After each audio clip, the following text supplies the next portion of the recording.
돌아올 때 이 장보고 선단의 배를 타게 돼요. 장보고 주선 집단의 주선을 해가지고. 그런데 그 백길이라고 하는 것이 대단히 위험하거든요. 그런데 새벽에 꿈속에 흰 도포를 입고 수염을 기른 사람이 나타나가지고 비바람이 치는 속에 화살을 쏘게 되는데 그 화살하면 이 군복을 떠오르게 돼요. 장보고를 연상시키는데 그 화살을 맞고 바다가 조용해져가지고 자기가 무사히 돌아왔다. 그래서 와서 이 장보고를 장대사라고 부르는데 장대사에게 구구절절한 감사의 편지를 써요. 그 편지가 옛인의 일기에 남아있어요. 그렇게 그 절절한 내용의 편지는 내가 본 적이 없어요. 그러니까 장보고에 대한 흠모가 그만큼 있었다고 합니다. 죽으면서까지도 이 적산 대명신을 모시는 사당을 지라인데 적산 대명신은 뭐예요? 장보고가 세운 적산의 법화원에 모셨던 신. 그러니까 이 신라인들과 관계가 있다고 할 수가 있습니다.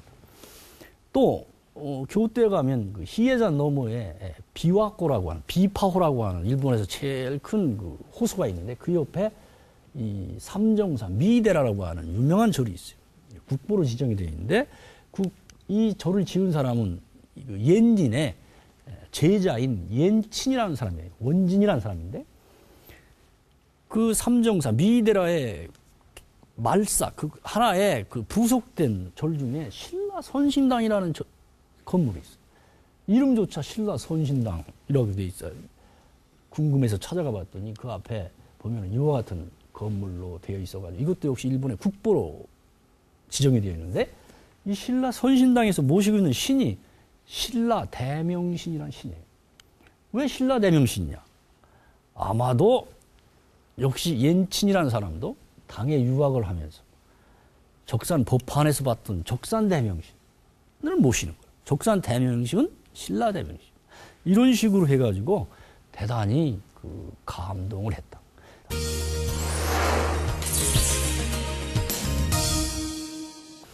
또 하나 여러분들에게 재미난 이야기를 하나 한다면 여러분들 원효와 의상 얘기는 되게 알고 있죠. 원효와 의상은 신라가 삼국을 통일하는 시기에 활발하게 활동했던 사람이에요. 1660년경에 둘 다 한 사람은 원효 같은 경우는 대개 한 육두품 계열의 승려, 의상은 이 왕족의 진골 계통의 승려이기 때문에 신분이 좀 다릅니다만 두 사람이 당에 유학을 갈 결심으로 경주를 지나서 가다가 마침내 날이 좀 불어가지고 어디 산속에서 잠을 자게 됐는데 이런 단잠을 자고 나서 옆에 있던 그 물을 맛있게 마셨는데 나중에 보니까 해골바가지에 물이었다는 게 원효예요. 그래서 그 후부터는 해골바가지에 그런 물을 썩은 물을 먹은 것 때문에 번민에 빠져가지고 잘 때마다 도깨비가 나타나가지고 괴롭히다가 나중에 스스로가 깨닫게 돼가지고 모든 건 마음 다스리기에 따른 거 아니냐. 그것을 꿀물이라고 생각하면 꿀물이 되는 거고 이런 식으로 해서 아예 자기는 유학을 포기하고 경주로 돌아와요. 그런데 교토에 가면은 이 두 사람의 얘기를 그린 그림이 남아있어요. 고산사라고 하는 아주 유명한 절에 있는 두루마기 그림인데 그 그림에 이런 것들이 있어요. 원효와 의상 두 사람이 당에 유학을 갔어요. 여기 원효라고 밑에 써있죠. 여기가 바로 이 신라인들이 많이 거주하고 있는 그 신라 방에 둘이가 열심히 공부하고 있는데 사실은 원효는 안 갔어요. 근데 강고력이 나와요. 그런데 이제 하루는 옆에 서 있는 의상은 아주 멋지게 생긴 미남이었어요. 그것도 출신도 귀족 출신인데 공부도 잘하죠.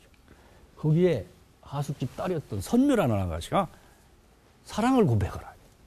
당시에 승려라는 사람들은 인류의 지식인들이에요. 국제인들이에요. 세계를 무게로 활약하는 사람들이에요.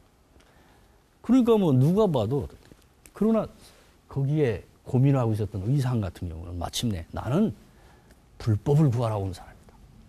사랑을 받을 수 없다 해가지고 이 당나라 수도까지 가가지고 10년 공부를 하고 돌아와. 그래서 당에서도 가장 높은 레벨의 화엄종의 승려가 돼요.